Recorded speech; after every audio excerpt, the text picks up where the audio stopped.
আসসালামু আলাইকুম ওয়া রাহমাতুল্লাহি ওয়া বারাকাতুহু। আমাদের ধারাবাহিক আলোচনা সহিহুল বুখারীর জানাজার পর্ব নম্বর 12।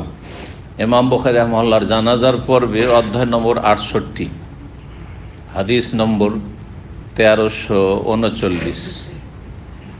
এই অধ্যায়ে ইমাম বুখারী রাহিমাহুল্লাহু তাআলা বলছেন যে বাবু মান আহাব্বা দাফনা ফিল আরদিল মুকাদ্দাসাতি আও নাহবিহা। এই অধ্যায় হচ্ছে এমন কোনো ব্যক্তি সম্পর্কে যে ব্যক্তি পছন্দ করে পবিত্র ভূমিতে নিজের দাফন অথবা অন্য কোনো ভূমিতে, কোনো জায়গায় বসবাস করে, কোনো জায়গায় থাকে, কিন্তু তার মনের আশা আকাঙ্ক্ষা যে আল্লাহ আমার মওত, আমার জানাজা বা আমার দাফন যেন অমুক জায়গায় হয়। এই যদি কেউ আকাঙ্ক্ষা করে, আশা করে, পছন্দ করে এবং দোয়াও করে, যেটা মানুষ ভালোবাসে, যেটার আকাঙ্ক্ষা করে, সেটার জন্য যদি সেটা জায়েজ হয় তাহলে দোয়া করতে পারে। তো এইসব মাসলাগুলি আজকে এই অধ্যায় থেকে আমরা জানব। যে কেউ যদি মনে করে যে আমি থাকি দাম্মামে অথবা বাড়ি বাংলাদেশে, ভারতে, কোথাও বাড়ি, দুনিয়ার যে কোনো জায়গায় থাকে আল্লাহর জমিনে, যদি মনে মনে তার এটা পছন্দ লাগে, ভালো লাগে যে আল্লাহ যেন আমার দাফনটা মক্কাতুল মুকাররমে হয়, আমার দাফন জানাজা যেন মদিনা মুনাওয়ারায় হয়, বাকিতে হয় বা মুআল্লাতে হয়, অথবা আমার দাফন যেন ফিলিস্তিনে, বাইতুল মাকদেসের আশেপাশে হয়, পবিত্র ভূমি আরদুল মুকাদ্দাসা। আল আরদুল মুকাদ্দাসা সূরা মায়েদার আয়াত নম্বর 21-এ বাইতুল মুকাদ্দাস বা ফিলিস্তিনকে, প্যালেস্টাইনকে বলা হয়েছে উদখুলুল আরদাল মুকাদ্দাসাতাল্লাতী কাতাবাল্লাহু লাকুম। জালেম কাফের শাসক এবং সেখানকার জনগণ তারা বসবাস করত সেই যুগে। মূসা আলাইহিস সালামের অনুসারীদেরকে বলা হলো যে চলো, এই ফিলিস্তিন আমাদের পূর্বপুরুষদের ভূমি, আমরা যুগের আবর্তন বিবর্তনে মেসরের বাসিন্দা হয়ে গেছিলাম। ইউসুফ আলাইহিস যখন মেসরে শাসক হলেন, তখন ইউসুফ আলাইহিস সালামের বংশ হচ্ছে ইব্রাহিম আলাইহিস সালামের বংশ, তারা চলে গেছিলেন আর দীর্ঘ সময় থাকলেন। তার মধ্যে একটা সময় ছিল ইউসুফ আলাইহিস সালাম নেতৃত্বের। তারপরে যুগের আবর্তন বিবর্তনে কি না হইতে পারে, আর বিশেষ করে মানুষের পাপের কারণে আজকের শাসক কালকের রিক্সা চালক। জি, আপনাদের জানা আছে ভারতে যারা এক সময় শাসন ক্ষমতায় ছিল, যে সব পরিবার বংশ, সেই সব পরিবার লোকেরা অনেকে রিক্সা চালক, টাঙ্গা চালক আছে। জি, কুলির কাজ করছে। আল্লাহু আকবার, আল্লাহ কি করতে পারেন। জি, আজকে রোহিঙ্গার মুসলিম যারা, তারা পশ্চিমবঙ্গেও বা বাংলার জমিন থেকে, মুর্শিদাবাদ ঠিক বলা হচ্ছে কিন্তু বাংলা তখন অখণ্ড বাংলা, বাংলার জমিন থেকে মুসলিম আমলে তারা গিয়েছিল বার্মায়, শাসক হিসাবে গিয়েছিল তারা, দেশ শাসনের জন্য, সেখানে নির্যাতনের শিকার। তো আল্লাহ রাব্বুল আলামিনের কাছে সব সময় দুনিয়া আখিরাতের কল্যাণ চাইতে হবে, দোয়ার মাধ্যমে, তার আগে ঈমানের মাধ্যমে, নেক আমলের মাধ্যমে। দোয়া কাজ করবে না যদি ঈমান এবং নেক আমল ঠিক না থাকে। আমল খারাপ হলে দোয়াতে শুধু কাজ হবে। তো এক সময় সুবহানাল্লাহ, ইউসুফ আলাইহিস সালামকে আল্লাহ নেতৃত্ব দিলেন, তার ভাইয়েরা কত সুখে, তার বংশধর কত যুগ ধরে চলেছে, বড়ই সুখের জীবন কেটেছে। তারপরে ফেরাউনের জুলম অত্যাচার শুরু হইল। এমন জুলম অত্যাচার শুরু হলে জানা আছে, তাদের ছেলে সন্তানদেরকে খুন করা হইতো, আর মেয়ে সন্তান তাদেরকে দাসী বানানোর জন্য তাদেরকে রাখা হইতো, যে এরা দাসী হবে। কিন্তু ছেলে সন্তান রাখলে তো আমার দেশের পতন ঘটবে হাতে, যে কোনো এই বনি ইসরায়েলের কোনো এক সন্তানের হাতে। সুতরাং ছেলে সন্তান মারতে হবে না। কত জুলমের শিকার, ইয়াসুমুনাহুম সুআল আযাব, কঠিন তাদেরকে শাস্তি দিত, কঠিন শাস্তি দিত। আল্লাহু আকবার। তারপরে মূসা আলাইহিস সালামকে আল্লাহ পাঠালেন, ফেরাউন ধ্বংস হইল, আর ফেরাউন ক্ষমতা ধ্বংস হইল, কিন্তু রাষ্ট্রীয় ক্ষমতায় মূসা আলাইহিস সালাম মিসরে ফিরে গেলেন না। তাহলে বোঝা গেল ইসলামের মুখ্য উদ্দেশ্য রাষ্ট্রীয় ক্ষমতা নয়। আজকাল ইসলামের এক শ্রেণীর লোকেরা ভুল ব্যাখ্যা করেছে, একামতের দিন মানে রাষ্ট্রীয় ক্ষমতা। ক্ষমতায় না যেতে পারলে ইসলাম আপনার কায়েমই নেই, চরমার ইসলাম, সর্বনাশ। হ্যাঁ, মিথ্যুক তারা। তাই সেটাই যদি হইতো তো মুসা আলাইহিস সালাম জাতিকে নিয়ে তিহের ময়দানে দীর্ঘ সময় থাকা, আর তারপরে কত কষ্ট সেখানে, আর বিভিন্ন রকমের সেখানে আল্লাহর অনুগ্রহ নিয়ামত মজেজা হইল, আর তারপরে সেখান থেকে ফিলিস্তিন আসা, যেখানে জালেম কাফের রয়েছে সেখানে আসা, পূর্বপুরুষদের পবিত্র ভূমিতে। কিন্তু সেখানে তো ময়দান খালি, নেতৃত্ব ধ্বংস হয়ে গেছে, ফেরাউনের সেনাবাহিনী সব ধ্বংস হয়ে গেছে, কোনটা হয়ে গেছে সেখানে আরামে, হ্যাঁ, ফাঁকা ফিল্ডে গোল দেওয়া যেত, তাই না? আর লড়াইও করতে হইতো না কারোর বিরুদ্ধে, তারপর তো ফিরে যাননি। তাহলে ইসলাম ঈমান মানে ইকামতের দিন মানে রাষ্ট্রীয় ক্ষমতা? না না, এরা মিথ্যা কথা বলছে, এরা ইসলামের অপব্যাখ্যা করেছে, এরা ইসলামের প্রতিনিধিত্ব করে না। সতর্ক সাবধান তাদের সম্পর্কে। জি, তো যে কথা বলছিলাম, আর যে মুকাদ্দাসা, আল্লাহ বলেন যে মুসা তুমি তোমার কওমকে বলো যে ওখানে ওই যে কাফের জালেমরা আছে, ওরা কাপুরুষ, তারা মরণকে ভয় করে, আর মুসলিম মুমিন তার মরণকে ভয় করে না, তারাকে সহজে তাড়িয়ে দেবে, আর জিহাদ করতে হবে, আর তারপরে তখন পবিত্র ভূমিতে তোমরা বসবাস করবে, যেটা বাপদাদার ইব্রাহিম খলিলুল্লাহ আর ইসহাক ইয়াকুব তাদের ভূমি ছিল, পবিত্র ভূমি। আরদে মুকাদ্দাস, উদখুলুল আরদাল মুকাদ্দাসাতাল্লাতী কাতাবাল্লাহু লাকুম, আল্লাহ তোমাদের ভাগ্যে লিখে রেখেছেন, আল্লাহ নিশ্চয়তাও দিচ্ছেন। আজকাল কোনো নিশ্চয়তা নেই যে কোনো জায়গায় লড়াই করে আপনি বিজয়ী হবেন না হারবেন, কিন্তু তখন আল্লাহ ওহির মাধ্যমে তাদের কাছে তোমাদের নসিবে লিখা আছে। কথা বলো, ওয়ালা তারতাদ্দু আলা আদবারিকুম, পিছপা হইও না, কাফেরকে ভয় করে পিছপা হইও না, ফাতানকালিবু খাসিরিন, না হইলে ক্ষতিগ্রস্ত হবে, সর্বনাশ হয়ে যাবে। তারপরে বলছে ইয়া মুসা ইন্নাল্লা নাদখুলাহা আবাদা মা দামু ফিহা, যতদিন এই জালেমরা আছে আমরা ওই দেশে ঢুকবো না। না না না না, কত কাপুরুষ বনি ইসরায়েল, এই ইহুদিদের পূর্বপুরুষরা।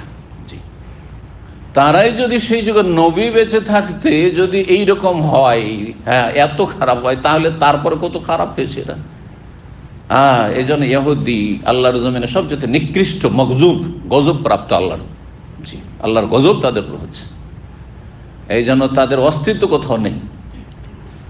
প্রতারণার শিকার হবেন না যে দুনিয়ার চাবিকাঠি তাদের হাতে সাময়িক আছে, সেটা মুসলিমরা যদি দাঁড়ায় তাদের ঈমান নিয়ে, ইসলাম নিয়ে, তাহলে তাদের নিশ্চিহ্ন করা খুব সহজ। আল্লাহ যেন তাদের নিশ্চিহ্ন করেন, জালেমের জুলমকে আল্লাহ দূর করেন, মাজলুম অসহায় মুস্তাজাফিনদেরকে আল্লাহ সাহায্য করেন, মুসলিম ভাই বোনদের।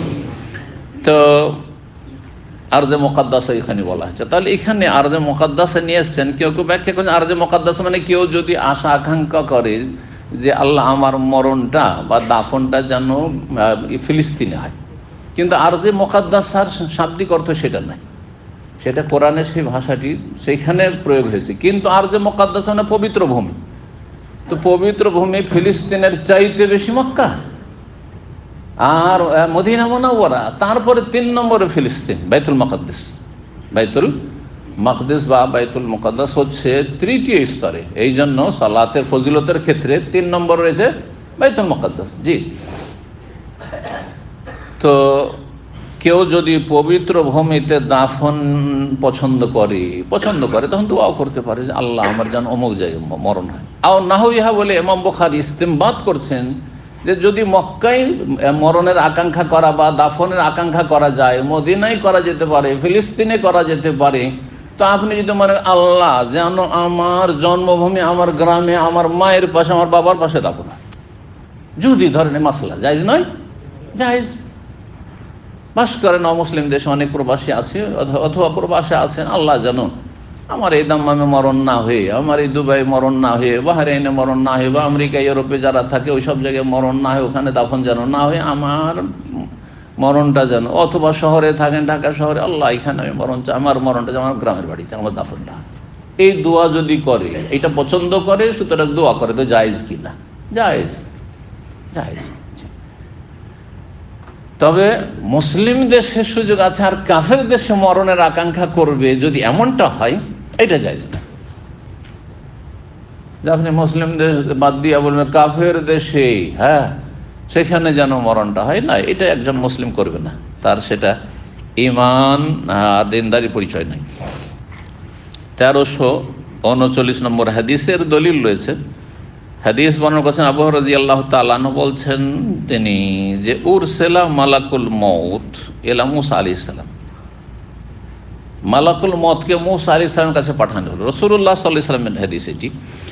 তো মূসা আলাইহিস সালামের কাছে পাঠানো হলো কাকে? মালাকুল মউতকে। হাদিসে কিন্তু মালাকুল মউত এসেছে। আমাদের অনুবাদক আহলে হাদিস আলেম, কিন্তু আহলে হাদিসের মধ্যে যে ভুল ত্রুটি আছে আমাদের দেশীয় আহলে হাদিসের মধ্যে, তার একটি দেখেন আজরাইল ব্রাকেটে লিখে রেখেছে, অথচ আজরাইল নামের কোনো হদিস, কোনো জয়ীফ হাদিসও নেই। কেন আপনি আজরাইল লিখবেন? কেন আজরাইল লিখবেন আপনি? তো আপনার অনুবাদের যদি দশা এরকম থাকে একজন আহলে হাদিস মানুষ, তাহলে আর বেদাতীদেরকে কি শিখাবেন আপনি? সুতরাং নাম নিজের পক্ষ থেকে আবিষ্কার করা অথবা ভিত্তিহীন নাম মানুষ চেনে সেই নামে, সেই জন্য আপনি লিখে দেন ব্র্যাকেটে, এটা জায়েজ নাই। এখন 15 শাবানকে শবে বরাত চেনে, যে শবে বরাত করবেন, তো শবে বরাতের বিদআত তো থেকেই যাবে, এর নামটাও বিদআত। কথা বোঝা গেছে? শবে বরাত 15 শাবান, হাদিসে নিসফে শাবান আছে না নেই? সে জয়ীফর জালক আর যে হোক না কেন, কিন্তু নিসফে শাবান আছে। আপনি শবে বরাত আরো বাংলাদেশ পাকিস্তানে কি শবে বরাতের নামটাই তো বিদআত, কেন এই বিদআতের নাম বলবেন আপনি? তো মালাকুল মউত ফেরেশতা আলাইহিস সালামকে মূসা আলাইহিস সালামের কাছে আল্লাহ পাঠালেন কিসের জন্য? রূহ কবজ করার জন্য, যে যাও মূসা আলাইহিস সালামের রূহ কবজ করে নিয়ে এসো, মরণের সময় হয়ে গেছে। ফালাম্মা জাআহু, যখন তার কাছে আসলেন ফেরেশতা মালাকুল মউত, সাক্কাহু, আসার পরে হঠাৎ এসেছেন। নবীদের কাছে আগে থেকে জানানো হয় যে আপনার মরণের সময় হয়ে গেছে। প্রত্যেক নবীকে আগেই জানিয়ে দেওয়া হয় যে আপনার মরণের সময় হয়ে গেছে। তো মূসা আলাইহিস সালামের কাছে হঠাৎ একজন আগন্তুক ব্যক্তি হিসাবে এসছে, হ্যাঁ, মানুষের রূপে। আর তার কাছে যখন এসেছে আগন্তুক একজন অপরিচিত ব্যক্তি, তখন তাকে মূসা আলাইহিস সালাম খুব রাগী মানুষ ছিলেন। রাগী মানে আবার আবেগী নয়, কারণ কিছু লোক আছে রাগী আবেগী, তাদের রাগটা আবার কন্ট্রোল করতে পারে না। রাগ থাক, কিন্তু যাতে বেশি আবেগী না। রাগের সাথে আবেগ থাকে তো মহাবিপদ। মানে রাগটা প্রয়োগ জানেন না, তখন যেখানে একটু আবেগ মার আর ধর, না না না। আমরা বাঙালি জাতি আবেগী বেশি, এই জন্য আমরা রেগে গেলে আমরা আর নিজেকে সামলাইতে পারি না, আমরা বেশি মারামারিতে আমরা কিন্তু আছি। এই প্রবাসেও যে ব্যাড রিপোর্টটা, এর পিছনে কারণ এটা আবেগী বেশি, জানি না, মাছ বেশি লাফায় সেই জন্য নাকি। মানে এটা নিয়ে একটা চিন্তা গবেষণা করা যেতে পারে যে বেশি মাছ খাওয়ার কারণে আবেগী হইতে পারে, কারণ গরু আর ছাগল তো এত লাফায় না যত মাছ লাফায়, তাই না? তো এটাও হইতে পারে, আল্লাহু আলাম। জি, জমি, আবহাওয়া, খাওয়া দাওয়া, এইসবের প্রভাব মানব জীবনে পড়ে, এটা অস্বীকার করার নেই। উট বিদ্বেষী প্রাণী, হিংসুক প্রাণী, দীর্ঘদিন বছরকে বছর, 10 বছর 20 বছর শত্রুতা ভিতরে ধরে রাখে। উটের গোস্ত বেশি বেশি খেলে বিদ্বেষ, হিংসা, শত্রুতা খান, অল্প স্বল্প খান, কিন্তু খুব বেশি বেশি খেলে এটা হওয়াটা বিচিত্র কিছু নেই, হইতে পারে, বুঝা গেছে? জি। আর শুকর সম্পর্কে জানা আছে, যত প্রাণী তার মধ্যে গায়রাতহীন, আত্মমর্যাদা বোধ যেই প্রাণীর একেবারে নেই, সেটা হচ্ছে শুকর। যার ফলে শুকরের সামনে লাইন ধরে থাকে, পুরুষ শুকর লাইন ধরে থাকে একটার পরে একটা, কেউ কাউকে তাড়াবে না, ওর সারা হইলে আমি আছি, বোঝা গেছে? কিন্তু কুকুর এত নিকৃষ্ট প্রাণী হলো, কুকুর এমনটা নয়, কিন্তু কুকুর আগে তাড়াবে, শক্তিশালী কুকুর কমজোরটাকে তাড়াবে, তারপরে ওর লাইন লাগবে, বোঝা গেছে? তো যারা শুকরের গোস্ত খায়, পশ্চিমা কাফেররা, হ্যাঁ, বিশেষ করে খ্রিস্টান, তাদের মধ্যে গায়রত টায়রত নেই, তাদের বিয়ে শাদী নেই, তাদের বিয়ে শাদী করলেও ওর কোনো মূল্য নাই, নামকে অস্তে শুধু। হ্যাঁ, স্ত্রীর সাথে কত পুরুষের যে সম্পর্ক আছে, আর ওর পুরুষের কত মহিলার সাথে সম্পর্ক আছে। এই রোগটি খ্রিস্টানদের মধ্যে সবচেয়ে বেশি, হিন্দুদের তুলনায়, ইহুদিদের তুলনায়, সবার তুলনায়। আমি ইসলামিক সেন্টার আল কাসিমে ছিলাম মদিনাতে পাশ করার পরে 93-এর পরে 93-94 এই সময়। তো ওখানে একজন ফিলিপাইনি খ্রিস্টান মুসলমান হয়েছে, তারপর ইসলামিক সেন্টারে সে কাজ করতো মানে দায়ী ছিল না, কিছু দাওয়াতি কাজ করতো আর এমনি গাড়ি টাড়ি চালাতো।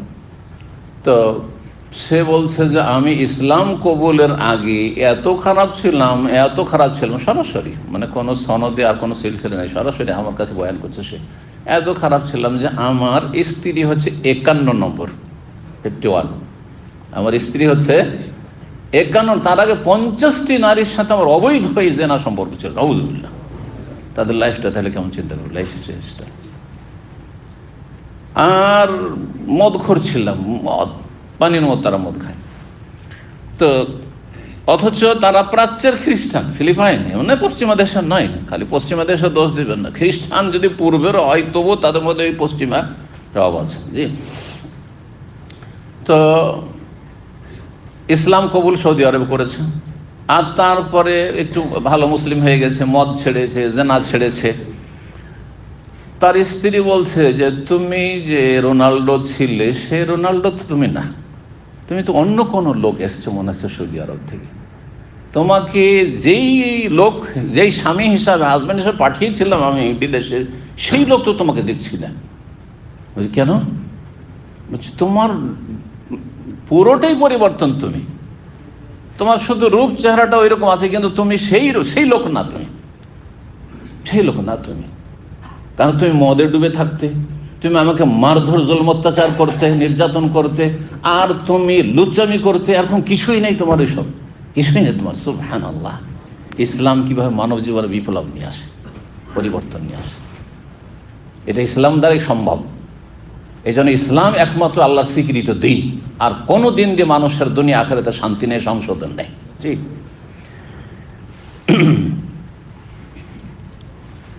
বলছিলাম যে মূসা আলাইহিস সালামের কাছে যখন মালাকুল মউত আসলেন জান কবজ করার জন্য, তো মূসা আলাইহিস সালাম কি করলেন বলছেন, ফালামা সাক্কাহু, দিলেন একটি চড়,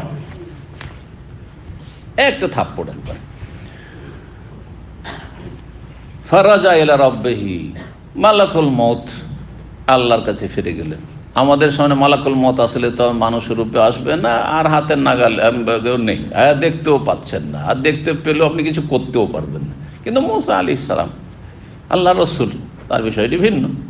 আল্লাহ রাব্বুল এরকম ঘটনা ঘটাতে চেয়েছেন, এই নয় যে এইটা কেমন কথা সুতরাং হাদিস অস্বীকার, না না না, এইরকম যারা করেছে তারা পথভ্রষ্ট। সহিহ বুখারী সহিহ হাদিস অস্বীকার করেছে এই ঘটনা, মূসা আলাইহিস সালামের চড় মারার হাদিসকে অস্বীকার। জি। এক শ্রেণীর আকলানি রয়েছে, যারা আকলকে, বিবেককে হাদিসের ওপর, ওহীর ওপর প্রাধান্য দিয়ে থাকে, এরকম পথভ্রষ্ট বেশ কিছু স্কলার রয়েছে। কিন্তু আজকাল স্কলার নাম কথাটি কিন্তু বিশিষ্ট চিন্তাবিদ, যাদের কি বলা হয়, চিন্তাবিদ। ওই জন্য আমি চিন্তাবিদ শব্দটি পছন্দ করি না। এটা পরবর্তীকালে ইখওয়ানীদের আবিষ্কার, বেদাতীদের আবিষ্কার। সালাফি আলেমরা চিন্তাবিদ নিজেদেরকে বলেও না, আর এই লেখা আর বলা পছন্দ করে না। বিশিষ্ট চিন্তাবিদ, এগুলি প্রভাবিত হয়ে গেছে তাদের থেকে গুমরাহদের থেকে প্রভাবিত হয়েছে। না, আলেমকে আলেম বলবেন মানে কিসের চিন্তাবিদ এসব? মুফাক্কির, আরবিতে যেটা মুফাক্কির, এগুলো ভাষা তাদের থেকে এসছে, মিশর থেকে গিয়েছে ভারত উপমহাদেশে। জি। আরব দেশে নেই, বলা হয় না যে স্বদেশ মুফাক্কির ইসলামী, ইসলামী চিন্তাবিদ, কোথাও দেখবেন, কোথাও পাবেন না। শেখ সালেহুল ফৌজান ইসলামী চিন্তাবিদ, না না না না, এগুলো ভাষা হয় মিশরে, আর না হলে পাবেন আপনি ভারত, বাংলাদেশ, পাকিস্তানে। তো আল্লাহর কাছে হাজির হইলেন মালাকুল মউত, গিয়ে বললেন, আরসালতানি ইলা আবদিন, আল্লাহ তুমি এমন এক বান্দার কাছে তোমার পাঠিয়েছো, লা ইউরিদুল মউত, সে তো মরতে চায় না, বাঁচতে চায়। আমি গিয়েছি আর দিয়েছে আমাকে চড়, আর এই চড়ে কি হয়েছে, চোখ কানা হয়ে গেছে, চোখে আঘাত হয়ে চোখ কানা হয়ে গেছে। এই ফারাদাল্লাহু আযজা ওয়া জাল আলাইহি আইনাহু, আল্লাহ রাব্বুল আলামিন মালাকুল মউতের চোখে দৃষ্টি শক্তি ফিরিয়ে দিলেন, আইনাহু, চোখ ফিরিয়ে দিলেন। ওয়াকাল, আর বললেন, যাও, ফিরে যাও, তুমি আবার যাও মূসার কাছে। ফাকুল্লাহ, তাকে গিয়ে বলো, ইয়াদাহু আলা মাতানাস, মরতে চায় না তো কতদিন বাঁচতে চায়, তাকে একটা অপশন দাও। ইখতিয়ার দাও তাকে, কি যে তার হাত যেন একটি ষাঁড়ের গায়ে, ষাঁড়ের পিঠে রাখে, একটা ষাঁড়ের গায়ে কি রাখে, হাত রাখে, হাতের তলা। ফালাহু বিকুল্লি মা গাত্তাত বিহি ইয়াদুহু বিকুল্লি শারাতিন হাসানা, যতগুলি সেই ষাঁড়ের লোমের ওপর, পশমের ওপর হাতটা তার পড়বে, ততটা পরিমাণে এক একটি লোম পশমের বিনিময়ে এক এক বছর বাঁচবে। তো একটা হাতের তলা এইভাবে ফেললে কতগুলি আসতে পারে, এত বছর বাঁচতে পারবে। একটি পশমে এক বছর, যতদিন বাঁচতে চাইব, যতটা ও হাত দিয়ে ঢাকতে পারে পশম, জি কতদিন বাঁচবে বাঁচবে। এসে পৌঁছে গেলেন মালাকুল মত, এসে বলেন, হাদিসে সংক্ষেপ করে দেওয়া হয়েছে, আর তারপরে খবর দিলেন যে আল্লাহ বলে পাঠালেন যে আপনি বাঁচতে চান আরো অনেক দিন, তো সুতরাং এই কাজটি করেন, আপনি একটা বলদ বা ষাঁড়ের গায়ে আপনি হাত রাখুন, আর হাতের তলায় যতগুলি পশম পড়বে তত বছর আপনি বাঁচতে পারবেন। আপনি কালা এই রব্বে, তখন আল্লাহর কাছে দরখাস্ত, আল্লাহ হে রব, সুম্মা মাজা, তারপরে কি হবে? তারপরে ঠিক আছে আরো 100 বছর, 200 বছর কি 500 বছর বেঁচেই গেলাম, যদি 500টা পশম হয়তো 500 বছর, জি তো বেঁচেই গেলাম। আর তারপরে কি হবে? চিরস্থায়ী হওয়া যাবে। কালা সুম্মাল মত, তারপর মূর্তি হবে, মানুষ মানে মূর্তি হবে। তাহলে নবী রসুলগণ মরেন না মরেন না? মরেন। আর আমাদের দেশের কথা হলো হায়াতুন নবী, হায়াতুন নবী, হায়াতুন নবী কথা শুধু মুহাম্মদ সাল্লাল্লাহু আলাইহি ওয়াসাল্লাম সম্পর্কে না, এই বিদাতীদের আকীদায় যে নবীরা তো মরেই না, আউলিয়াও মরে না, জিলানিও মরেনি, চিস্তিও মরেনি, কথা বোঝা গেছে, আর শাহজালালও মরেনি, আর বোস্তামিমও মরেনি, যত সুফি আছে কেউ মরেনি, সব বেঁচে আছে। জবরদস্তি জিন্দা মানুষকে দাফন করেছে জালেমেরা, কথা বলছেন না? জিন্দা মানুষকে, জীবিত মানুষকে দাফন করা যায়? যদি বেঁচেই থাকবে তো কি করে দাফন করবে না? তখন বিদাতেরা হতভম্ব, বলছেন না বাহ্যিক মারা গেছেন, কিন্তু মরার পরে আরো বেশি শক্তিশালী হয়ে গেছে। বিদাতীদের কেতাবে আছে যে ওলি আউলিয়া যতদিন বেঁচে থাকে, যত ক্ষমতা থাকে, তার চেয়ে বেশি ক্ষমতাশালী হয়ে যায় কখন? দুনিয়া থেকে বিদায় নিলে, চোখের আড়াল, মারা তো বলবেন না, চোখের আড়াল হয়ে গেলে আরো বেশি শক্তিশালী। এই জন্য আজকাল কিন্তু জীবিত কোনো পীরের কেরামতি দেখতে পাবেন না, যখন মরে যাবে তাদের আসল কেরামতি শুরু হয়ে যাবে, তখন ওদের ক্ষমতার বহিঃপ্রকাশ শুরু হয়ে যাবে। কত শয়তানি আকীদা, চিন্তা করুন না।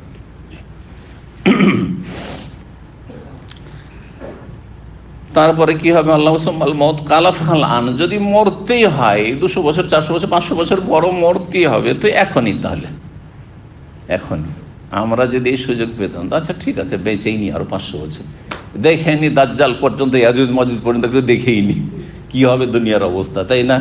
আর সায়েন্স টেকনোলজি তো দেখলাম একসময় কিছুই ছিল না, আর মোবাইল, নেট ইত্যাদি দেখলাম, এমন একটা যুগ আসতে যাচ্ছে মোবাইলও থাকবে না, নেটও থাকবে না, আর কিছু, দুনিয়া আরো কিছু হয়ে যাবে, দুনিয়া আরো কিছু হয়ে যাবে, কোনো কিছু থাকবে না। সুবহানাল্লাহ। তো মানুষ মরতে চায় না আজকাল।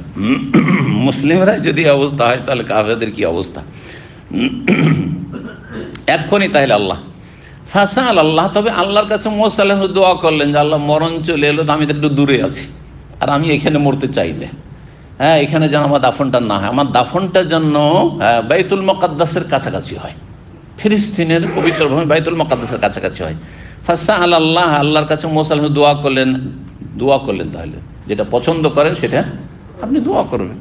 দোয়া করলেন কি? আইয়ুদনিয়াহু মিনাল আরদিল মুকাদ্দাসাতি, পবিত্র ভূমির কাছাকাছি আল্লাহ আমাকে করে দেন, ফিলিস্তিনে পৌঁছে, বাইতুল মুকাদ্দাসের কাছাকাছি পৌঁছে দেন।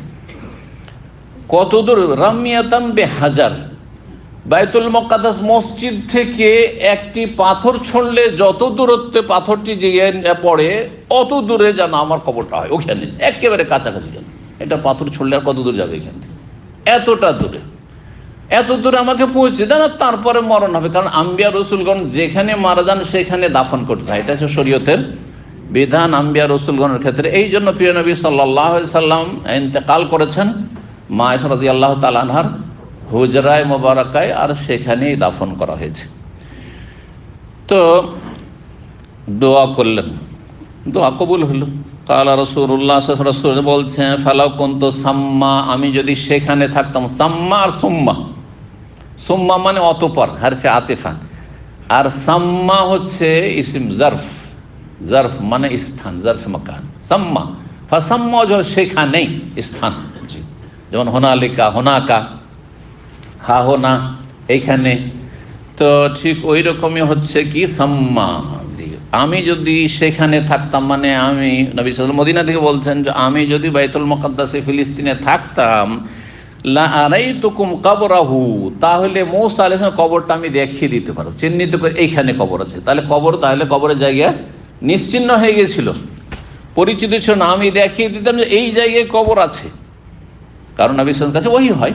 জি, কোন জায়গায় কবরটি? এলা জানিবি তরিকে, রাস্তার পাশে, সেই যুগে যে রাস্তা ছিল সেই রাস্তার পাশে, ইনদাল কাসিবিল আহমারে, লাল, আহমার মানে লাল, আর কাসিব মানে হচ্ছে টিলা, উঁচা বালির টিলা, ঢিবির। জি, লাল ঢিবিরের পাশে রাস্তার কিনারায় তার কবর অবস্থিত, সেটি আমি তোমাদেরকে দেখিয়ে দিতে পারতাম। রাসূলুল্লাহ সাল্লাল্লাহু আলাইহি ওয়াসাল্লাম বললেন। হাদিস থেকে কি বোঝা গেল? কারো যদি কোনো জায়গায় মরণ পছন্দ হয়, দাফন পছন্দ হয়, তাহলে সে দোয়া করতে পারে। ওমর রাদিয়াল্লাহু তাআলা দোয়া করতেন না করতেন না? কি দোয়া করতেন? আল্লাহুম্মা আরযুকনি শাহাদাতান ফি সাবিলিক ওয়াজআল মাউতি ফি বালাদি রাসূলিক।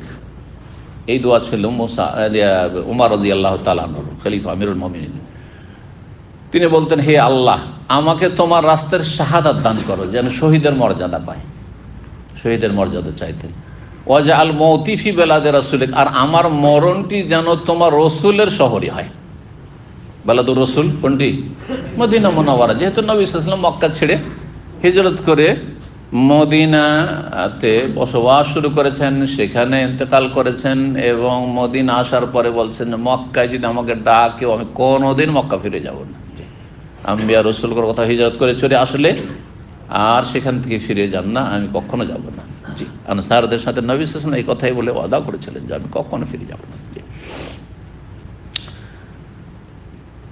এই দোয়া যখন ওমর রাদিয়াল্লাহু তাআলা করতেন, সাহাবীরা অবাক হইতেন। সেই সময় যেসব সাহাবায়ে কেরামগণ বেঁচে ছিলেন অবাক হইতেন যে কেমন কথা, দোয়া করছেন দুটো বাক্য দিয়ে, দুটোতে যেন পরস্পর কি রয়েছে? বিরোধ রয়েছে, সাংঘর্ষিক কথা। মদিনায় মরণ কামনা করছেন আল্লাহর কাছে, আবার চাইছেন আল্লাহ তোমার রাস্তায় যাতে করে কি হই? শহীদের মর্যাদা, শহীদ হই।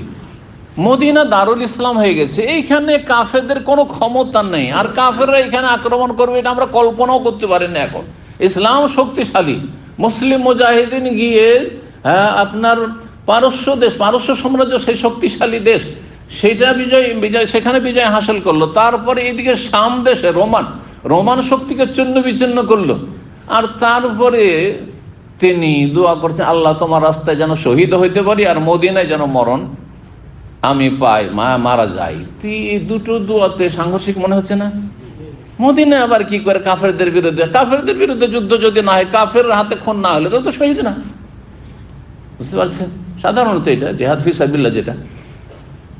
কিন্তু যখন ওমর রাদিয়াল্লাহু তাআলা শহীদ হলেন, আর সেই মজুসি অগ্নি পূজক গোলাম মুগীরা বিন শুবার যখন হত্যা করলো, তখন আমরা বুঝতে পারলাম যে কিভাবে আল্লাহ তার দোয়া কবুল করেছে। কোন মুসলিমের হাতে তিনি খুন হননি, খুন হয়েছেন মালাউন কাফের মজুসি অগ্নি পূজকের হাতে। এই জন্য ছেলেকে জিজ্ঞাসা করলেন, ছেলে আব্দুল্লাহ বিন ওমরকে, অনুজুর মান কাতালানি, বাবা দেখো তো যে আমাকে কে খুন করার চেষ্টা করেছে, কে খুন করেছে। কথা একটু বলতে পারছিলেন, কিন্তু পেটে কোনো দানা পানি কিছুই থাকছিল না, সেজন্য আর বাঁচতে পারলেন না বা বাঁচানো গেল না। তো বলছেন দেখো তো আমাকে কে হত্যা করেছে। বলা হলো যে আপনাকে হত্যা করেছে সেই যে ফেরোজ আবু লুলু মজুসি, সে আপনাকে হত্যা করেছে। বললেন আলহামদুলিল্লাহ। কি বললেন? আলহামদুলিল্লাহ, আল্লাহর শুকরিয়া আদায় করছি যে এমন কোন মুসলিম এমন কোন ব্যক্তি আমাকে খুন করেনি যেই ব্যক্তি কিয়ামতের দিনে আমার বিরুদ্ধে আমাকে খুন করেছে, তারপরে সে জান্নাতে আমার সাথে যেতে চাইবে একটা সিজদার ওসিলায়। তার সে যদি মুসলিমের হাতে আমি আজকে খুন হইতাম, তাহলে সেই মুসলিম খুনি, আমার খুনি আল্লাহর কাছে গিয়ে হুজ্জত পেশ করতো, আল্লাহ তোমাকে আমি সিজদা করেছি, আমি খুনি হইলে কি হবে, একদিন একদিন আমাকে তো মাফ করা, জান্নাত তো দাও, তাই না? হ্যাঁ, কাবিরা গুনাহ করলেও একদিন না একদিন জান্নাত পাবে, কোনদিন আমার সাথে জান্নাতে একত্রিত হইতে পারবে না। আল্লাহ শুকরিয়া আদায় করছি আমার খুনি। লাম ইয়াসজুদ লিল্লাহি সাজদা, একটিও সেজদা করেনি এমন ব্যক্তি আমাকে খুন করেছে, এর উপর আল্লাহ শুকরিয়া আদায় করছি বলেছিলেন তিনি। জি, যাই হোক, 69 নম্বর অধ্যায় বলছেন বাবুদ দাফনে বিল্লাইলি, রাতে দাফন করা সম্পর্কে। রাতে দাফন করা জায়েজ না নাজায়েজ না মাকরুহ, কি জানা আছে আপনাদের? জায়েজ। রাতের দাফন সম্পর্কে 3টি মত রয়েছে। রাতের দাফন সম্পর্কে ফোকাহাদের ওলামাদের 3টি মত রয়েছে।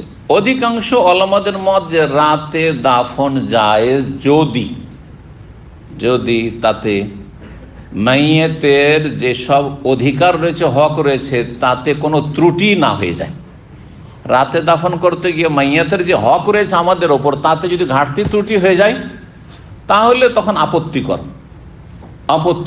না হলে এমনিতে যথাযথ হক যেগুলো রয়েছে মাইয়েতের একজনকে বিদায় করার জন্য, সেগুলি আপনারা আদায় করতে পারলেন, তাহলে রাতে দাফনে কোনো আপত্তি নেই, না নাজায়েজ না মাকরুহ, অধিকাংশ ওলামারা বলছেন।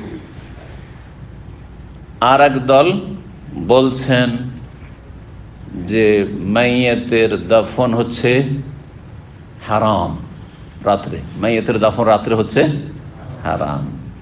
এই মতটি ইমাম ইবনে হাজম জাহেরি তার মুহাল্লা ফিকহের যে প্রসিদ্ধ কিতাব রয়েছে তাতে তিনি খুব জোর দিয়ে বলেছেন, আর রাতে দাফনকে তিনি হারাম নাজায়েজ বলেছেন। আর তার অনুসরণ করেছেন বর্তমান যুগের 20 শতাব্দীর বড় একজন আলেম মুহাদ্দিস আল্লামা নাসিরুদ্দিন আলবানী রাহিমাহুল্লাহ। তিনি বলছেন না, রাত্রে দাফন করা জায়েজ নাই, কিন্তু এই ফতোয়া দুর্বল, এই ফতোয়া হচ্ছে তাদের দুর্বল। অধিকাংশ আলেমা রাতে দাফনকে জায়েজ বলেছেন। জি, ইমাম শাফি, মালিক, ইমাম আহমদের প্রসিদ্ধ রেওয়ায়েত আহলুল হাদিস সালাফি বলছেন যে রাতে দাফন যায় যদি তার হক আদায়ে কোনো ঘাটতি ত্রুটি না হয়। আর একদল বলছেন রাত্রে দাফন করা মাকরুহ, অপছন্দনীয়। মাঝামাঝি রাত্রে দাফন জায়েজ কিন্তু অপছন্দনীয়।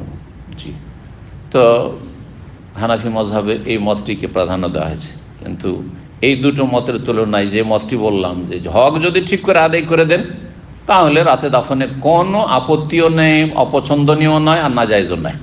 আর এর অনেক দলিল রয়েছে, তবে এর বিপরীত দলিল রয়েছে, কারণ পরস্পর বিরোধী দলিলও রয়েছে। নবী সাল্লাল্লাহু আলাইহি ওয়াসাল্লাম এক মাইয়াতকে রাত্রে দাফন করা হয়, আর রাত্রে দাফন করা হয়েছিল, আর তার কাফন টাফন খুব সুন্দর করে ভালো করে দেওয়া হয়নি। আর তারপর নবী সাল্লাল্লাহু জানতে পারলেন তিনি যে ওই ব্যক্তিকে দেখছি না কেন, বলছে রাতে মারা গেছিল ইয়া রাসূলুল্লাহ, আর তাকে রাতে দাফন করে দিয়েছি, আর আপনাকে কষ্ট দিনই যে আপনি বাসায় চলে গেছেন, ঘুমিয়ে গেছেন, আপনাকে আর কষ্ট দিন। নবী সাল্লাল্লাহু আলাইহি ওয়াসাল্লাম তাদেরকে ফাজাজারাহুমুন নবী সাল্লাল্লাহু আলাইহি ওয়াসাল্লাম তাদেরকে ধমক দিয়েছিলেন, এরকম কাজ করবে না তোমরা। হ্যাঁ, এই হাদিসটা যারা নাজায়েজ বলেছে অথবা যারা অপছন্দনীয় বলেছে তাদের দলিল। কিন্তু অধিকাংশ হাদিস প্রমাণ করে যে রাতে দাফন, অনেক সাহাবায়ে কেরামদের দাফন রাতে হয়েছে, এমনকি স্বয়ং রাসূলুল্লাহ সাল্লাল্লাহু আলাইহি ওয়াসাল্লামের দাফন রাতে হয়েছে। সিরাতুন নবীতে আমরা ধারাবাহিক আলোচনা বলেছি, মা আয়েশা রাদিয়াল্লাহু তাআলা বলছেন যে কোদালি দিয়ে মাটি খনন করে যে মাটি দেওয়া হচ্ছে নবী সাল্লাল্লাহু আলাইহি ওয়াসাল্লামকে, এই কোদালির আওয়াজে জানতে পারলাম যে নবী সাল্লাল্লাহু আলাইহি ওয়াসাল্লামকে রাত্রে দাফন করা হয়ে গেল।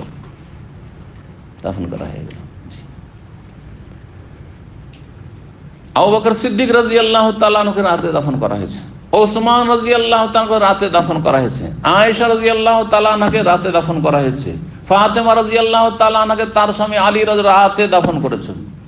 জি, এইরকম আরো অনেক সাহাবায়ে কেরাম রয়েছে যাদের দাফন রাতে সাহাবায়ে কেরাম করেছেন। সুতরাং অধিকাংশ আইম্মারা যেটি বলেছেন, ওলামারা বলেছেন সেটি হচ্ছে ঠিক, সেটা হচ্ছে রাতে দাফন। তো যেই হাদিসটিতে রয়েছে যে নবী সাল্লাল্লাহু আলাইহি ওয়াসাল্লাম ধমক দিলেন যে তোমরা রাতে এরকম করে কেন দাফন করলে, সেই হাদিস চেয়ে অধিকাংশ ওলামাদের দলিল যে সেখানে ঠিকভাবে হক আদায় করা হয়নি। মাইয়াতের হক আদায়, মাইয়াতের হক হচ্ছে যে কাফনটা সুন্দর করে আদায় দিতে হবে। মাইয়াতের হক হচ্ছে জানাজায় মোটামুটি সংখ্যা হইতে হবে। এখন ধরেন 40টা লোক হচ্ছে না, দিনে যদি সকালে সন্ধ্যা মারা গেছে হয়তো, এমন নয় যে, তবে যারা অধিকাংশ ওলামা বলছে হ্যাঁ আবার এত বিলম্ব না করায়, গরমের সময় সব বিকালে আসরে মারা গেছে আর জানাজা রেডি করতে করতে এশা হয়ে গেল, সেজন্য দাফন করলেন না, আর ফজর হইতে হইতে গন্ধ ছড়িয়ে গেল, তাহলে চলবে না, রাতে দাফন করতে হবে, রাতে দাফন করতে হবে। বুঝা গেছে? কিন্তু যদি গন্ধ না ছড়ায় আর বিলম্ব করেন, হ্যাঁ হক আদায়ের ক্ষেত্রে জানাজা অত লোক হইল না, কিন্তু মোটামুটি 40-এর বেশি লোক হয়ে গেছে, যথেষ্ট। দিনে ধরেন 1000 হবে, 500 হবে, কিন্তু রাত্রে 200 হবে, অসুবিধা নেই। কিন্তু রাতে যদি দেখা যায় যে 20-30টা লোক হচ্ছে মাত্র, অথচ সকালে যদি জানাজাটা পড়ি তাহলে সেখানে 100-200 লোক হবে, তাহলে সেটারই চেষ্টা করতে হবে যদি সেখানে দুর্গন্ধ ছড়িয়ে যাওয়ার সম্ভাবনা না থাকে। এইরকমই গোসলের ক্ষেত্রে, গোসলটা এখন মেয়েদের গোসল একটা হক। রাতে গোসল দিতে গিয়ে অন্ধকার, ওলামারা বলেছেন যে লাইটিংয়ের ব্যবস্থা যদি না থাকে, যেমন গ্রাম অঞ্চলে যেখানে বিদ্যুৎই নাই, একসময় ছিল কিছুই ছিল অন্ধকার, অন্ধকার রাস্তাঘাট অন্ধকার, তা কবরস্থান অন্ধকারে আছে, লাইটের ব্যবস্থা নেই, হ্যাঁ ওই প্রদীপ জ্বলছে বাড়িতে, তো এইরকম হইলে তো ঠিকভাবে হক আদায় হয়তো হবে না, এই জন্য হক আদায় করতে হবে। জি, তো এই সম্পর্কে ওলামাদের যে মতামতগুলি সেগুলি আমি নোট করেছিলাম। বলছেন যে ফাইন্না দাফনাল মাউতা ফিল লাইল মুখতালাফুন ফিহি বাইনাল উলামা, ওলামাদের বিভিন্ন মত রয়েছে। ফামিনহুম মান ক্বালা বিজাওয়াজি বিলা কারাহ, একদল বলছেন যে জায়েজ, কোনো আপত্তি নেই। ওয়া আলাইহি জমহুরুল উলামা, অধিকাংশ ওলামাদের এটি মত, সালাফ খালাফ সাহাবায়ে কেরামদের আমল থেকে শুরু করে আজ পর্যন্ত। জি, তাদের অন্যতম হচ্ছেন ইমাম শাফিঈ, ইমাম বুখারী, ইমাম আহমদ আর মুহাদ্দিসিনরা। জি, ইমাম বুখারী রাহিমাহুল্লাহ এই অধ্যায় নিয়ে এসে এটাই প্রমাণ করতে যে রাতে দাফন করা জায়েজ। জি, হাদিস নিয়ে এসছেন এবং আসার নিয়েছেন আবু বকর সিদ্দিক রাদিয়াল্লাহু তাআলা আনহুর দাফনের। জি, দ্বিতীয় মত হচ্ছে ইন্নাহু মাকরুহ, মাকরুহ। তৃতীয় মত হচ্ছে যাহাবা ইবনে হাজম ইলা তাহরিমি, হারাম, রাত্রে দাফন করা হারাম, মানে তাহলে গুনাহ হবে, রাত্রে মেয়ে দাফন করলে তার মতে গুনাহ হবে, জাহির মাযহাব। ওয়া তাবিআহুল আলবানী ফি আহকামিল জানাইজ, ইমাম আলবানীর জানাজার একটি খুব গুরুত্বপূর্ণ কিতাব আছে। ইমাম আলবানী আপন জায়গায় বড় মুহাদ্দিস, এমন বড় মুহাদ্দিস যে 20 শতাব্দীতে কি কয়েকশো বছরের মধ্যে এত বড় মুহাদ্দিস হয়তো পয়দা হয়নি, আর হবে কিনা আল্লাহ ভালো জানেন। কিন্তু তার মানে এই না যে তিনি ভুলের ঊর্ধ্বে, আর তার মানে এই নয় যে আমরা ইমাম আবু হানিফা, শাফি, মালিক, আহমদের আমরা তাকলিদ করলাম, অন্ধ অনুকরণ করলাম আর আলবানীর মোকাল্লিদ হয়ে যাব, এটা কথা নয়। কিন্তু আর কারো যদি আপনি ফতুয়াকে, একটা ফতুয়াকে বলেন যে না এটা দুর্বল, তার মানে এই নয় যে তার মানহানি করে দিলেন, এটাও নয়। কিন্তু বোঝা গেছে না? তো এই নীতি আমাদের যেমন আবু হানিফা, শাফি, মালিক, আহমদ সম্পর্কে থাকতে হবে, তেমন আলবানী সম্পর্ক থাকতে হবে, তেমন শেখ ইবনে বাজ সম্পর্ক থাকতে হবে, শেখ ইবনে উসাইমিন সম্পর্ক থাকতে হবে, আহলে উলামা সম্পর্ক থাকতে হবে। হ্যাঁ, তাদের আকীদা মানহাজ সব ঠিক আছে, কিন্তু কথা হচ্ছে যে ফতোয়ার ক্ষেত্রে ভুলের ঊর্ধ্বে না। এই নয় যে যার যে ভক্ত, হ্যাঁ তাকে ভুলের ঊর্ধ্বে উঠিয়ে দিলেন, যে তার ভুল, হ্যাঁ ভুলের ডিফেন্স করবেন আপনি, ভুলের পক্ষ থেকে আপনি পক্ষপাতিত্ব করবেন, এটা হারাম।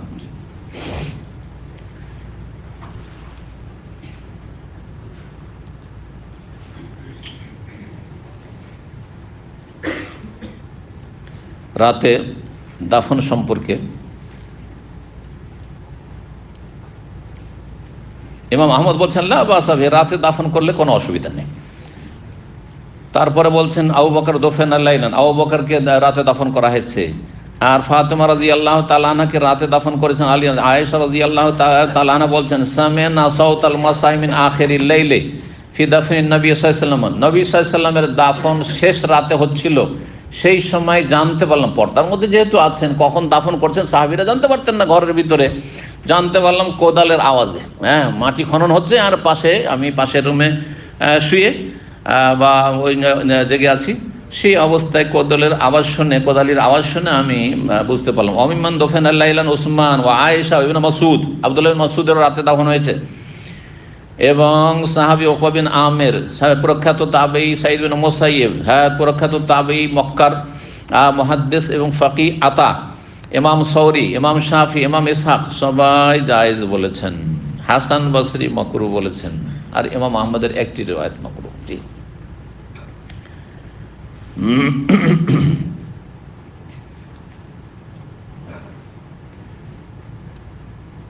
ইমাম ইবনুল কাইয়িম রাহিমাহুল্লাহ বলছেন, সুনানে আবু দাউদের তার একটি টিকা রয়েছে, তাহজিবুস সুনান আবু দাউদ, তাতে বলছেন ওয়াররাজি, সবচেয়ে শক্তিশালী মত হচ্ছে যে প্রাধান্যযোগ্য, ওয়াল্লাযী ইয়ানবাগী আন ইউকালা ফি যালিক, এই ক্ষেত্রে আমরা বলতে পারি আন্নাহু মাতা কানাত দাফানু লাইলান লা ইয়াফুতু বিহি শাইউম মিন হুকুকিল মাইয়িত, রাতে দাফন করার কারণে যদি মাইয়িতের কোনো হক নষ্ট না করেন, জানাজার ক্ষেত্রে ত্রুটি না করেন, ওয়াসসালাত আলাইহি ফালা বাস বিহি, তাহলে কোনো দোষ নেই। ওয়া আলাইহি তাদুল্লু হাদিসুল জাওয়াজ, আর জায়েজের হাদিসগুলি এটাই প্রমাণ করে। জি। আর যদি হক নষ্টের সম্ভাবনা থাকে, জানাজা একেবারে লোক কমে যাবে আর যথাযথ হক আদায় হলো না, তাহলে সেই ক্ষেত্রে নহি আন যালিক, নিষেধ করা হয়েছে। নবী সাল্লাল্লাহু আলাইহি ওয়াসাল্লাম যখন নিষেধ করেছেন, সেই ক্ষেত্রটি হচ্ছে এই ক্ষেত্র। এখন দেখেন হাদিস বা তার আগে আসার বলছেন ইমাম বুখারী বাবু দাফনিল বিল্লাইল, এই অধ্যায় হচ্ছে রাতে দাফন করা সম্পর্কে। আর তারপরে বলছেন ওয়াদুফিনা আবু বকর রাদিয়াল্লাহু লাইলান, আবু বকর সিদ্দিক রাদিয়াল্লাহু তাআলা আনহু যখন ইন্তেকাল করলেন, তাকে রাতে দাফন করা হয়েছিল। এই হাদিসটি এখানে বিনা সনদে এতটুকু সংক্ষেপে নিয়ে এসছেন। আর বিস্তারিত হাদিসটি আসছে 1387 নম্বর হাদিস। এখানে আমরা 1340 এখন আছি, 1340 হাদিস সামনে হাদিসটি আসছে, আর 1387 সামনের সপ্তাহের দিকে আমরা সেই হাদিসটিতে পৌঁছিব।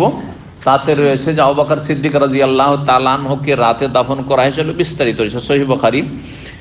তাতে রয়েছে ফালাম ইউতাওয়াফা হাত্তা আমসা মিন লাইলাতিস সুলাসা, ইন্তেকাল করলেন আবু বকর সিদ্দিক রাদিয়াল্লাহু তাআলা আনহু মঙ্গলবারের রাতে, সন্ধ্যাবেলা, রাত হয়ে যাওয়ার পরে সন্ধ্যাবেলা ইন্তেকাল করলেন, মানে মাগরিব হয়ে গেছে।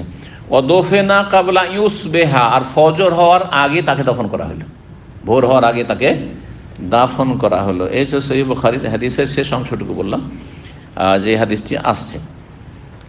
1340 নম্বর হাদিস, হাদিস ইবনে আব্বাস রাদিয়াল্লাহু তাআলা আনহুমা বর্ণনা করেছেন, কাল সাল্লাল্লাহু নবী সাল্লাল্লাহু আলাইহি ওয়াসাল্লাম আলা রাজুলিন বাদামা দুফিনা বিলাইলাতিন, নবী সাল্লাল্লাহু আলাইহি ওয়াসাল্লাম জনৈক ব্যক্তির জানাজা পড়লেন।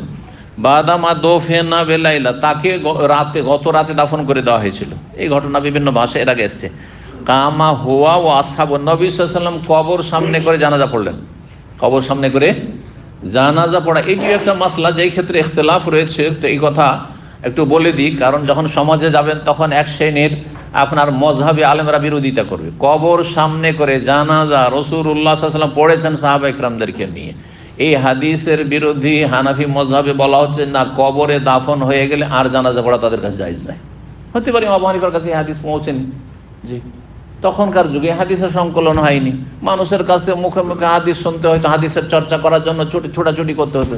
ইমাম বুখারী কোথায়, বোখারা থেকে বেরিয়ে বাসরা, কুফা, বাগদাদ, আর তারপরে দামেস্ক আর মিশর, আর তারপরে মদিনা, মক্কা, এমনকি সানআ, ইয়ামানের রাজধানী গিয়ে সেখানকার ওস্তাদ মুহাদ্দিস আব্দুর রাজ্জাক সানআনির কাছে হাদিস হাসল, এতগুলি শহর ঘুরে ঘুরে হাদিস আইম্মা মুহাদ্দিসিনদের কাছ থেকে হাদিস শিখেছেন এবং মুখস্থ করেছেন, সংকলন করেছেন। আর ইমাম আবু হানিফা রাহিমাহুল্লাহ যেহেতু ব্যবসা বাণিজ্য করতেন, তিনি কুফার বাইরে কোনো হাদিসের সফর করেন। কারণ বাংলাদেশের কোনো আহলে হাদিস আলেম বা ভারতের কোনো আহলে হাদিস আলেম পাকিস্তানের যদি সেই দেশেই থেকে যায়, আর আরব দেশে লেখাপড়ার জন্য আসলো না, সুতরাং আরব দেশে আসার পরে যে আমাদের বেশ কিছু বিষয়, বিশেষ করে আকীদা তাওহীদের নলেজ আর হাদিসের সহিহ জয়ীফের নলেজ যেটা বেড়েছে, যেটা দেশে থাকা অবস্থায় ছিল না। কারণ দেশে আহলে সমাজে সহিহ জয়ীফ ওইভাবে পড়ানো হয় না যেটা সৌদি আরবে পড়ানো হয়। তাহলে আপনি কি বলবেন যে না দেশের আলেম হইলে কি হবে, তিনি বেশি জানেন নাকি? অধিকাংশ ক্ষেত্রে দেখা যাবে না, তাদের চাইতে যারা দেশেও লেখাপড়া করেছেন এবং সৌদি আরবেও লেখাপড়া করেছেন তাদের দলিল বেশি শক্তিশালী এবং তাদের এলম বেশি। এটা আপনাকে সাধারণভাবে ধরে নিতে হবে। ব্যতিক্রম মাঝে মধ্যে হইতে পারে যে যারা আরব দেশে পড়েছে তাদের কোনো মাসলায় ভুল হয়েছে, কিন্তু দেশের পড়া আলেম তার মাসলায় বা তার ফতোয়ায় ঠিক, এটা কখনো হইতে পারে, কিন্তু সেটার তুলনামূলক কম। জি, তো ঠিক তেমনই এই মনে রাখবেন যে ইমাম বুখারী, ইমাম মুসলিম আর অন্যান্য ইমাম আহমদ বিন হাম্বল যারা মুহাদ্দিস, তারা যেইভাবে হাদিসের জন্য দেশে দেশে ঘুরেছেন, শহরে শহরে ঘুরেছেন, ওইভাবে আবু হানিফা রাহিমাহুল্লাহ কোথাও যাননি কুফার বাইরে, কুফাতে থেকেছেন, নিজের কাপড়ের বিশাল ব্যবসা ছিল, আর তার সাথে তিনি ফিকহের জ্ঞান বেশি হাসিল করেছেন। কিন্তু হাদিসের সফর না করলে হাদিস সম্পর্কে সেই পাণ্ডিত্য হাসিল করা যায় না, যার ফলে বড় আলেমকে ফতোয়া দিতে হবে। তখন ফতোয়ার ক্ষেত্রে হাদিস না পেলে তখন যুক্তি দিয়ে অনেক সময় ফতোয়া দিয়েছেন। হ্যাঁ, যুক্তি দিয়ে কিয়াস দিয়ে যখন ফতোয়া দিতে গিয়েছেন, তখন পরবর্তীকালে যখন সহিহ হাদিস এসছে, তখন যুক্তি হাদিসের বিপরীত হয়ে গেছে। এখন আপনি যুক্তিতে মুক্তি খুঁজবেন না হাদিসে মুক্তি খুঁজবেন? হাদিস হচ্ছে ওহী। এটা আপনাকে একজন মুসলিম হিসাবে আল্লাহকে ভয় করতে হবে যে আমি রাসূলুল্লাহ হাদিস বাদ দিয়ে, যুক্তি হচ্ছে যে দাফন হয়ে গেছে, জানাজার সময় শেষ হয়ে গেছে, জানাজা পড়তেন যখন দাফনে, তখন জানাজা পড়তেন, দাফন করা হয়েছে, কিসের জানাজা? কিন্তু যখন হাদিস আমাদের সামনে চলে আসবে তখন আর এই যুক্তি চলবে না। কথা বোঝা গেছে না? জি। তো রাত্রে দাফন করা হয়েছিল, নবী সাল্লাল্লাহু আলাইহি ওয়াসাল্লাম জানাজা পড়লেন, কামা দাঁড়ালেন রাসূলুল্লাহ সাল্লাল্লাহু সাথী সঙ্গীদেরকে নিয়ে কবর সামনে করে, ওয়াকানা সালান, ও তার সম্পর্কে জিজ্ঞাসা করলেন, ফাকালা মান হাজা, এই কবরটা কার? ফাকালু ফুলান, অমুক ব্যক্তি, রফেনাল বারেহা, তাকে গত রাত দাফন করা হয়েছে মসজিদ নববীর। সে ঝাড়ুদার পুরুষ ছিল অথবা মহিলা ছিল, যে ঘটনাটি প্রসিদ্ধ। জি। ফাসাল্লাহু আলাইহি, নবী সাল্লাল্লাহু আলাইহি ওয়াসাল্লাম সাহাবায়ে কেরামদেরকে নিয়ে জানাজা পড়লেন কবর সামনে করে। জি, সুতরাং এইটি অধিকাংশ আইম্মায়ে কেরামদের মত যে যারা জানাজা পায়নি তারা কবর সামনে করে জানাজা পড়তে পারবে। জি, আপনারা প্রবাসী বিশেষ করে এই মাসলা আপনাদের বেশি প্রয়োজন। অনেকের বাবা মা মারা যাচ্ছে, দাদা মারা গেছে, দাদি মারা গেছে, স্ত্রী মারা গেছে, ভাই বোন মারা গেছে, যেতে পারলেন না, ছুটি পেলেন না, গেলেন আপনি 1 মাস পরে, 2 মাস পরে, 6 মাস পরে গেলেন, মানে 1 দিন পরে, 2 দিন পরে গেলেন, যাওয়ার পরে জানাজা পড়েন, শুধু দোয়া করে চলে আসলেন কবর জিয়ারত করে, আর তাও বেদাতি তরিকাতে না, সুন্নাতের আমল করেন, সুন্নাত জীবিত করেন। 70 নম্বর অধ্যায় বলছেন বাবু বেনাইল মসজিদ আল কবর। এই অধ্যায় হচ্ছে কবরের উপর কেউ যদি মসজিদ নির্মাণ করে তো তার হুকুম কি, জায়েজ না না জায়েজ? হারাম কাজ। কবর আগে থেকে আছে আর মসজিদ বানাচ্ছেন, মসজিদ বানানো হারাম। এর বিপরীতটা, মসজিদ আগে থেকে আছে আর মসজিদের ভিতরে কবর দিচ্ছেন, সেটা জায়েজ, সেটাও হারাম। তো করণীয় কি এই হারামের ক্ষেত্রে? হারামটাকে রেখেই দিবেন না হারাম দূর করবেন? অবশ্যই দূর করতে হবে যদি ক্ষমতা চলে। আমাদের ক্ষমতা চলার জন্য সমাজের অধিকাংশ মানুষকে অন্তত ফেভারে করতে হবে, না হলে সম্ভব নয়। বোঝা গেছে না?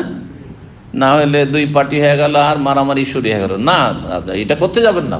যদি গ্রামের সবাই একমত হয়ে যায় মোটামুটি, বা প্রভাবশালীরা একমত হয়ে গেছে, আর সাধারণ কিছু গরিবরা আছে কিছু করতে পারবে না, তাহলে গ্রামের লোক সামাজিকভাবেই সেটা সংশোধন করে নিতে পারেন। আর যদি সেটা সম্ভব না হয় তো সেটার নাম ফাসাদ হয়ে যাবে, তখন বিশৃঙ্খলা সৃষ্টি করা হবে। সেটা আমার জন্য জায়েজ না, কিন্তু সরকারের জন্য জায়েজ, শুধু না ওয়াজিব। সরকারের জন্য ফরজ যেই মসজিদের ভিতরে কবর আছে সেই সম্পর্কে তদন্ত চালানো, যে মসজিদ আগের না কবর আগের, মসজিদ আগের না কবর আগের। যদি কবর আগের থাকে মসজিদ পরে, তো কবর বেশি হক রাখে ওই জায়গার, মসজিদ হক রাখে না, সুতরাং মসজিদ ভেঙে ফেলতে হবে, মসজিদ ভেঙে ফেলতে হবে, সেটা সরকারের কাজ। আর যদি মসজিদ আগের হয়, পরে দাফন করা হয়েছে মসজিদের বারান্দায়, মসজিদের পাশে একদম সংলগ্ন কবর দেওয়া আছে, তারপরে মসজিদকে বাড়িয়ে নেওয়া হয়েছে, ওই সাইডটা ভেঙে দেন, মসজিদ পরে।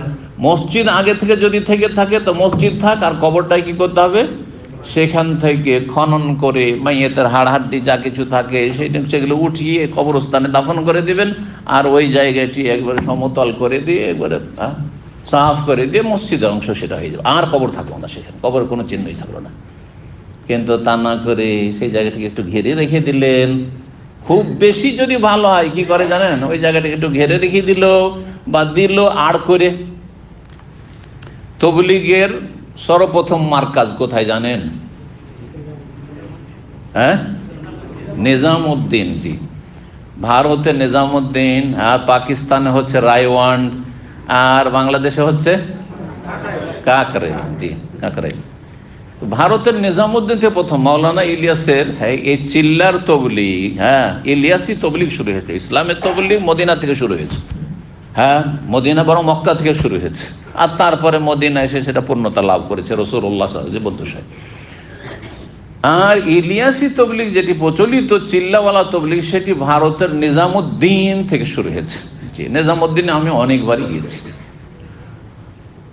তো আর সে মসজিদও গিয়েছি, সে মসজিদের আশেপাশেও গিয়েছি।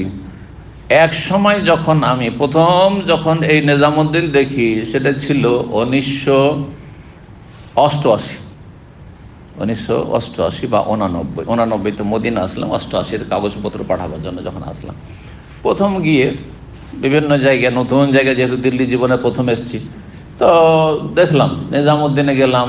তখন সেখানে তবলিগের বড় মুরব্বীদের কবর আছে। কয়টি কবর আছে জানা আছে আপনাদের কারো?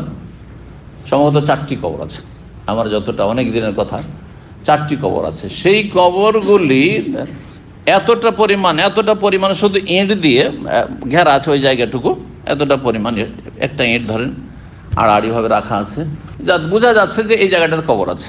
মসজিদের এক সাইডে ডানে নামাজ হচ্ছে, পিছনে সালাত হচ্ছে, সামনের দিকে নামাজ হচ্ছে, আরেক দিকে দেওয়াল আছে, 3 দিকেই সালাত নামাজ হচ্ছে মসজিদের ভিতরে। এক কথা, জি, মসজিদের ভিতরে বারান্দার এক সাইডে, যেখানে 3 দিকেই সালাত হচ্ছে। এই অবস্থা দেখেছিলাম তখন। তারপরে 5-7 বছর বা 10 বছর আগে যখন গেলাম, তো আবার ঢোকার পরে চিন্তা করলাম যে অনেকদিন ঢুকিনি, তো দেখি ওই কবরগুলোর কি অবস্থা, যাতে করে যে মানুষকে যদি সতর্ক করতে হয়, অন্তত চোখে দেখে, যাতে বাড়াবাড়ি কিছু না হয়, মিথ্যা না হয়ে যায়, তাই না? তো দেখতে গেলাম, তো খুঁজে পাচ্ছি না ওই জায়গাটা যেটা ব্রেনে ছিল, যে দেখেছি যে কবর তো সব দেখা যাচ্ছে, যে জায়গাটা ওইভাবে রাখা আছে।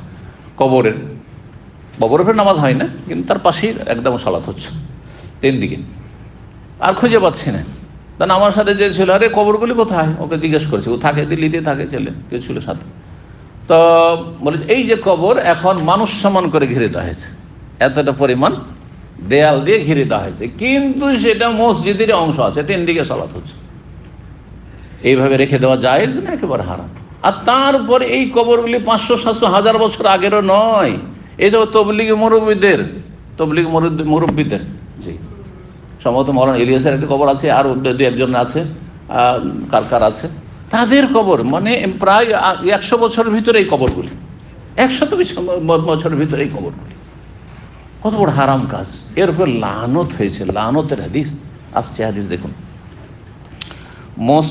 যেমনটা বললাম, মসজিদ যদি আগের হয় মসজিদ থাকবে, কবর সরিয়ে দিতে হবে। কবর যদি আগের হয় কবর থাকবে, মসজিদ সরিয়ে দিতে হবে, ভেঙে দিতে হবে, অন্য জায়গায় মসজিদ তৈরি করতে হবে।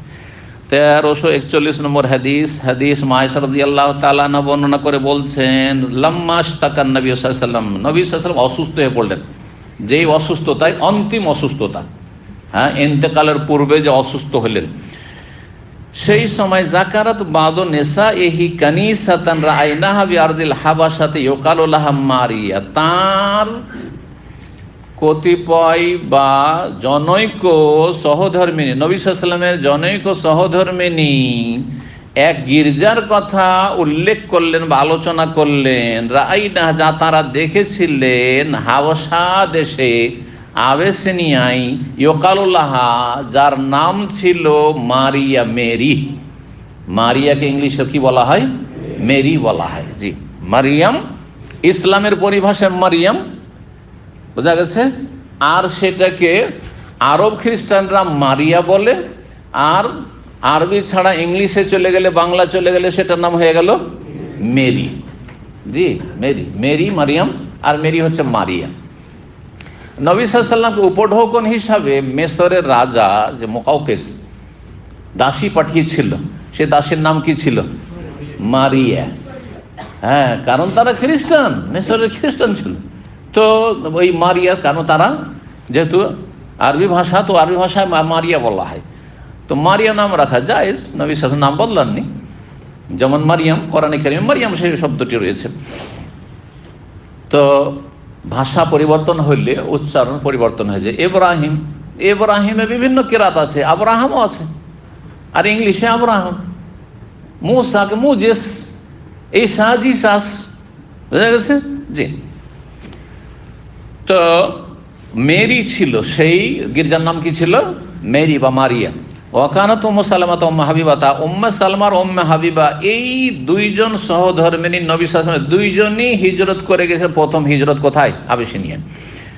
আতাতা হারাদাল হাবাসাতে, আবিসিনিয়া দেশে তারা গিয়েছিলেন হিজরত করে। ফাযাকারাত মিন হুসনিহা ওয়া তাসাবিরা ফিহা, তারা গল্প করছিলেন নবী সাল্লাল্লাহু আলাইহি ওয়াসাল্লামের কষ্ট লাঘব করার জন্য, হালকা করার জন্য। মানুষের যখন কষ্ট থাকে তখন কিছু গল্প শোনালে একটু মন মেজাজটা একটু কি হয়, হালকা হয়, ফ্রেশ হয়। খুব বেশি নয় কিন্তু, আবার বিরক্তি বোধ না করে। বুঝতে হবে আপনাকে যে কতটা কথা বললে মনটা হালকা হবে।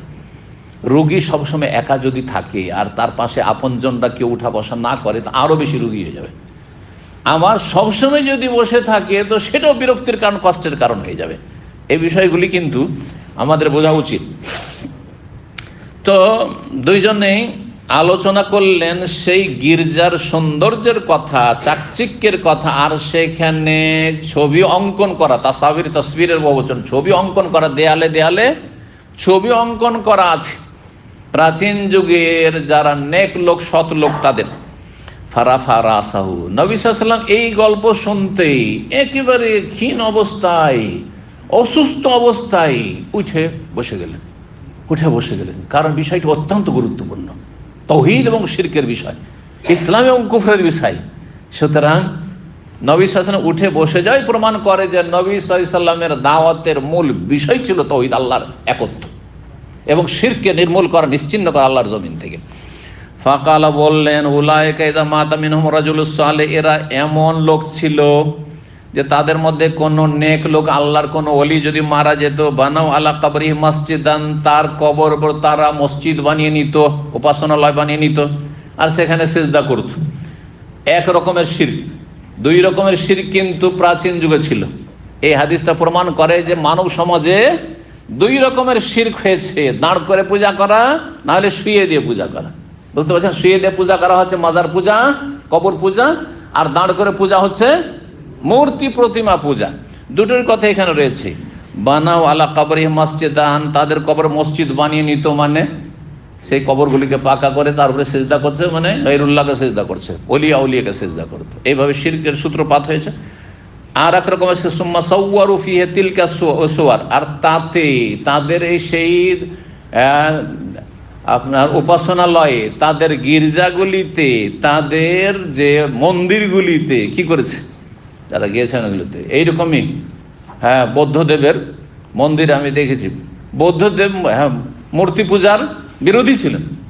বৌদ্ধদেব মূর্তি পূজার বিরোধী ছিলেন, নিরাকারের পূজা বলতে। কিন্তু বুদ্ধদেবের ছবি অঙ্কন করে তার পূজা হচ্ছে। এখন বুদ্ধদেবের পূজা হচ্ছে, মূর্তি তৈরি করে পূজা হচ্ছে। এইরকমই শিখদের যে গুরু নানক মূর্তি পূজার বিরোধী ছিলেন, যদিও ইসলামের সন্ধান পায়নি, কিন্তু কিছুটা ইসলামের কাছে এসেছিল, যার ফলে মূর্তি পূজার বিরোধী ছিলেন, কিন্তু গুরু নানকের পূজা করছে শিখেরা এখন। এইভাবে মানুষের যুগের আবর্তন বিবর্তনে এই মানুষ শিরকে লিপ্ত হয়েছে। তো ছবি অঙ্কন করে তারা, অথবা প্রতিমূর্তি তৈরি করে, দুই রকম করে, হয় ছবি অঙ্কন করে ছবির পূজা, আর না হলে প্রতিমূর্তি স্ট্যাচু তৈরি করে সেগুলির পূজা করত। উলাইকা শিরারুল খালকি ইনদাল্লাহ, প্রথম দিকে কিন্তু পূজা শুরু হয়নি।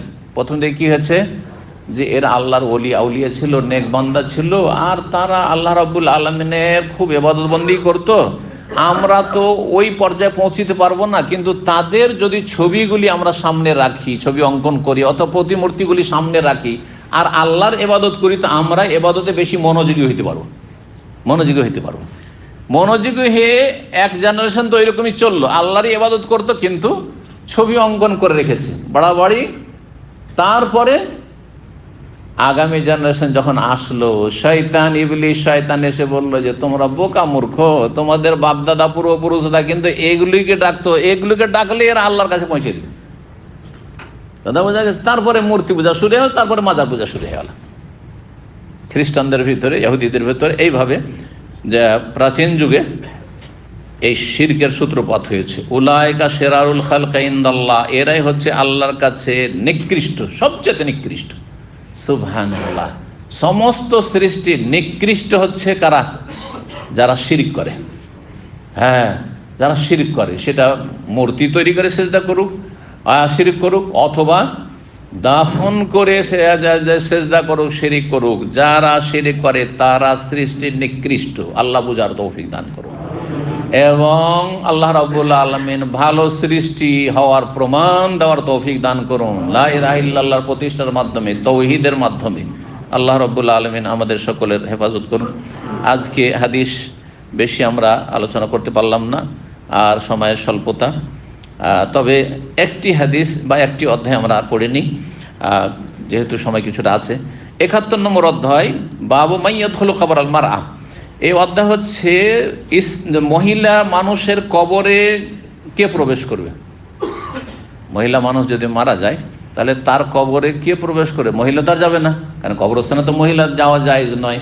তো কে প্রবেশ করবে? এই ক্ষেত্রে উত্তম হচ্ছে যে মাহরাম যদি থাকে তো মাহরাম প্রবেশ করবে।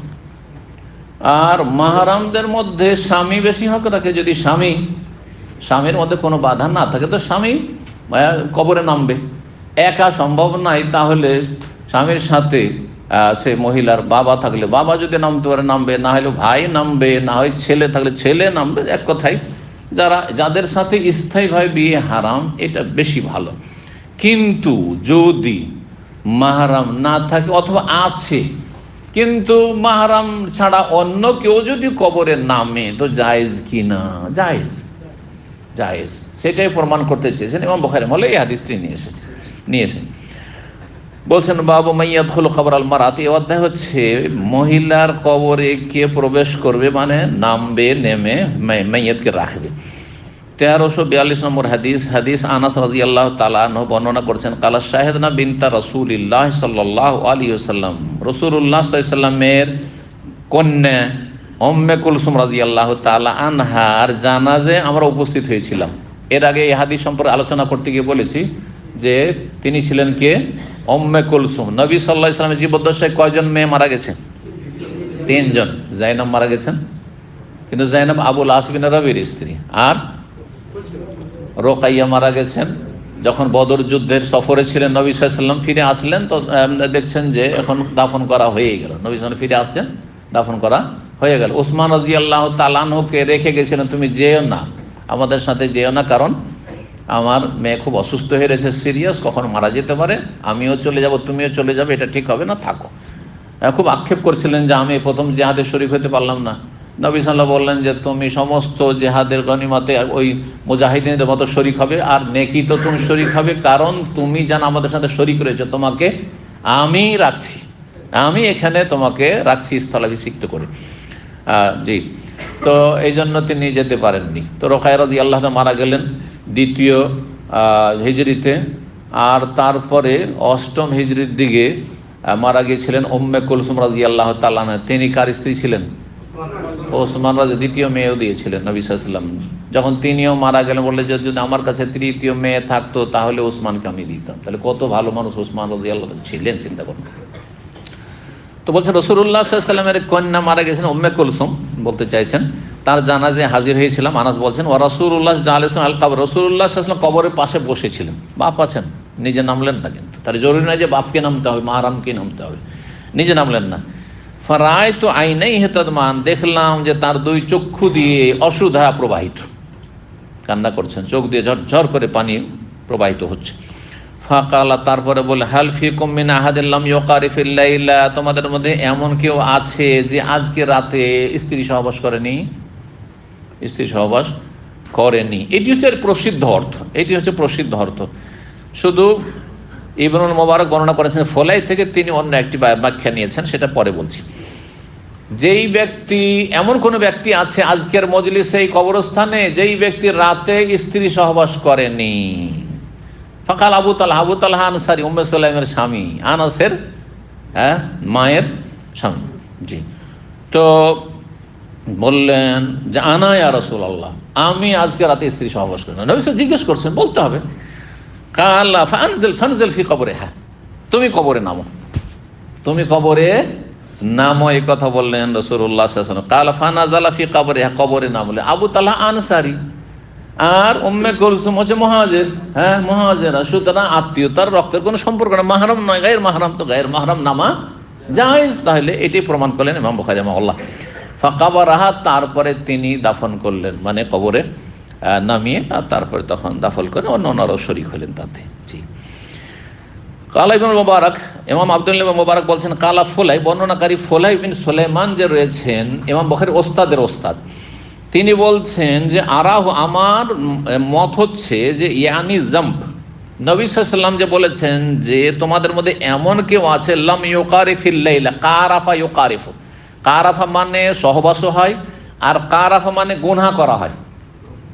তো তিনি গুনার অর্থ নিয়েছেন, তার মানে ব্যাখ্যা কি হয়ে যাবে, এমন কোন ব্যক্তি আছে তোমাদের মধ্যে যে আজকে রাতে কোনো গুনাহ করেননি, নিশ্চয়তা দিতে পারবে, কোনো পাপ হয়নি, এইরকম কেউ আছে আজকে রাতে? তো আবু তালহা বলে ওঠেন, ইয়া রাসূলুল্লাহ, আমি। এই ব্যাখ্যা ফলাই, কিন্তু বাকি অধিকাংশ ভাষ্যকারগণ এরকম ব্যাখ্যা করেননি, আল্লাহু আলাম।